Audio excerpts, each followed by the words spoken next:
She's at a place in her life where peace is a priority and negativity cannot exist. She's no longer matching energy. She's simply removing herself from any situation that doesn't vibrate her soul. So if you start moving funny, she's moving on.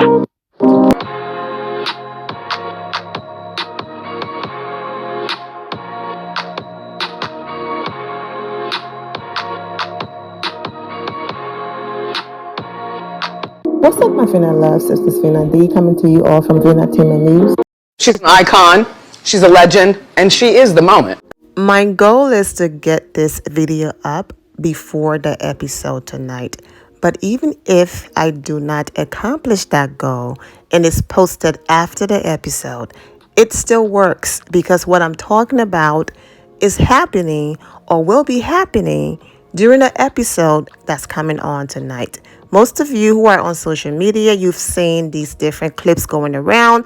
And for those of you who watched last week's episode, you saw the preview, okay? So I'm talking about when Sanya's husband stood up and thought he was big and bad by standing up, trying to intimidate two women to defend his wife when she's the one who got a peach. You got the peach. Why your husband jumping in it? Your mama jumped in it with Drew. Now your husband. Now understand, other people have family on the show, and depending on the situation, if the family is around, they get to join in the conversation and do all of those things. But no man should be standing up to intimidate women. I've already talked about this in the review I did on last week's episode. So if you missed it, click the very first link in the description below to watch that video. His excuse was in the confessionals, which you're going to see on this week's episode, is that he noticed his wife and he saw his wife was drowning. So he would jump in the water anytime to save his wife, in summary. Okay, I understand, but there's a way to do it. You sit down and you have a conversation. You don't stand up to intimidate two women that you realize did not have a man sitting next to them. So now I'm going to stand up. And like I said in the last video, the other man that joined in only spoke because his name was being dragged and he defended himself. So regardless of the spin he's trying to put on it, he was wrong. But that's not why I'm doing this video.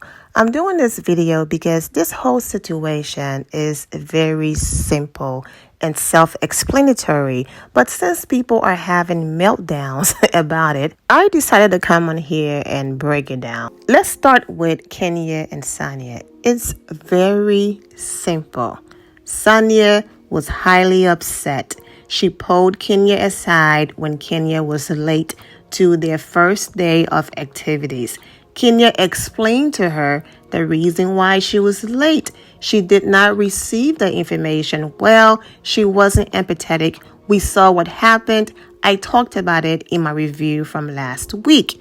So then Kenya said, okay, I'm going to make sure I do not disappoint Sanya. This is her trip. I'm going to make sure I show up on time. So she showed up on time and went above and beyond to be there for Sanya.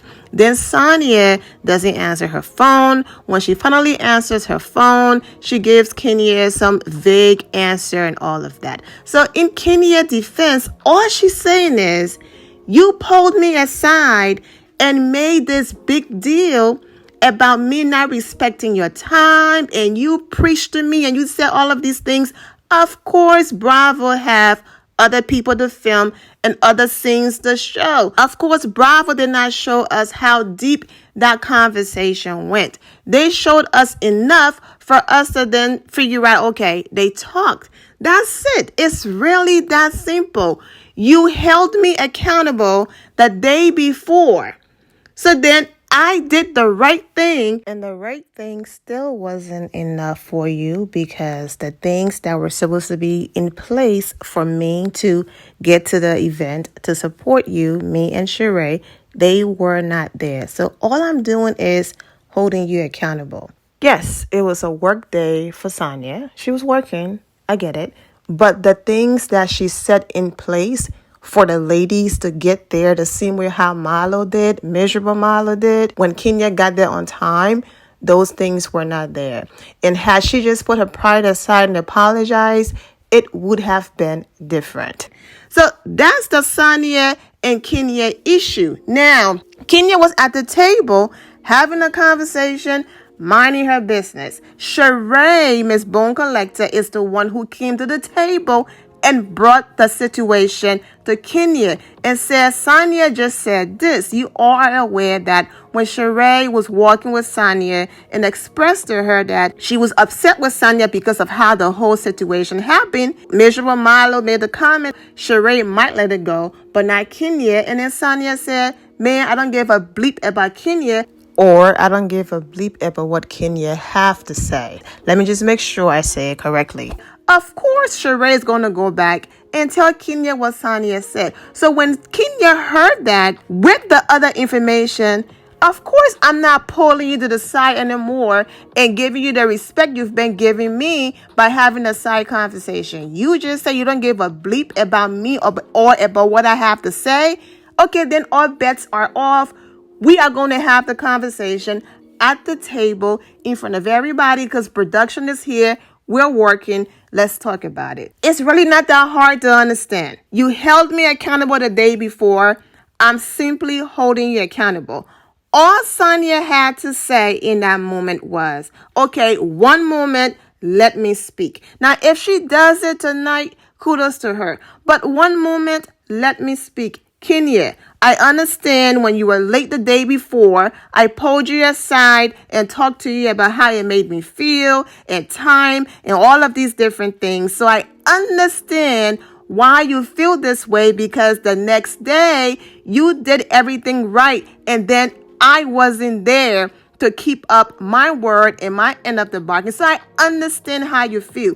How dare me, okay, pulled you aside to check you, and then the next day you showed up on time, you did everything right, and then I dropped the ball. So I understand, I see how you feel. I apologize. The end. But no, Sanya got the memo. Come after Kenya more and keep your peach. And so that's why she have all this energy towards Kenya. Then she went as far as she walked away from the table with her husband and she said, Kenya is whack, okay? And of course, once again, in typical Sanya fashion, she didn't say it to her face. That was just a preview. I'm recording this before watching tonight's episode. You might get this video during the episode. So if she said anything else to Kenya's face, then of course I'll come back and add to it. But based on the preview, she's walking away from the table with her husband when she called Kenya more whack. So we shall see what she's going to say to Kenya's face tonight. And when I do my part 2 of the review of the entire episode, then I will add to it. And then you have all of these different theories that Kenya and Sheree are both in shape and Sanya didn't want them to get side deals from the iFit people.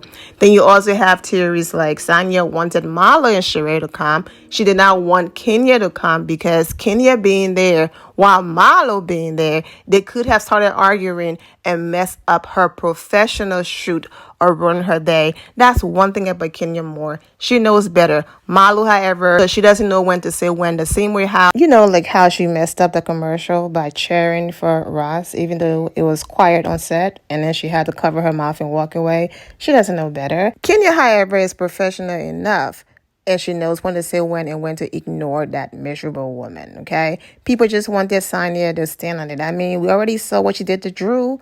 Okay, that's your MO. Just stand on it. Now, let's move on to Kandi real quick. Now, I will be back with a detailed review, okay? I'm rushing this one because it's almost time for the episode and this video is still not up. I will be back with a detailed review. But let me just quickly say, you will see Kandi defending Sanya tonight against her friend Kenya Moore. No surprise there. Kandi is a flip-flopper now. Kenya doesn't need a pact. Like Sanya said, she, Sheree, and Marlo supposed to be in pact. Kenya doesn't need a clique. She can handle her own. She's good. However, in Kandi's defense, I will say, even though she can be a flip-flopper sometimes, she did not know the extent of Kenya and Sanya issues. She did not know the extent of every time Sanya pulled Kenya aside, it was these long conversations. So she's just thinking, you went on the water. I heard you had a great time. So what's the big deal? She didn't answer the phone. She did not have things set in place. Some miscommunication happened. Move on. Why are you dragging this? Okay. Now, has Sanya and Kenya had those conversations within the group, then the girls would have known that, okay, these two been going back and forth and having issues. Kandi didn't know that Kenya was simply holding Sanya accountable because Sanya pulled her aside. Even if she saw Sanya pulled Kenya aside, she did not know the extent of what happened. However, even if Kandi knew the extent, she would have still behaved the same way, because unless it's happening to Kandi, she will defend, she will flip-flop, she will do all of these things until that person cross her and go there. And that's why miserable Malo doing that to her, that had to happen to her for her to finally open her eyes. The only person that stood up and was somewhat neutral was Drew. She basically said, okay, so we are no longer allowed to hold you accountable. Now you want to walk away from the table and get upset, but you want to hold everyone else accountable. So that's what you're about to see. Anyways, I'll be back with my detailed review. I'm wishing all of you well and take care. Thank you all for your love and support. If you're not subscribed to the channel, go ahead and subscribe to the channel. Go ahead and leave this video a thumbs up. Also turn on notifications so when I do post, you're aware that I posted. And I will see you all in the comment section. Remember to always have the God bless attitude, which is being positive at all times and seeing the good in every situation. Have a great day, guys. God bless.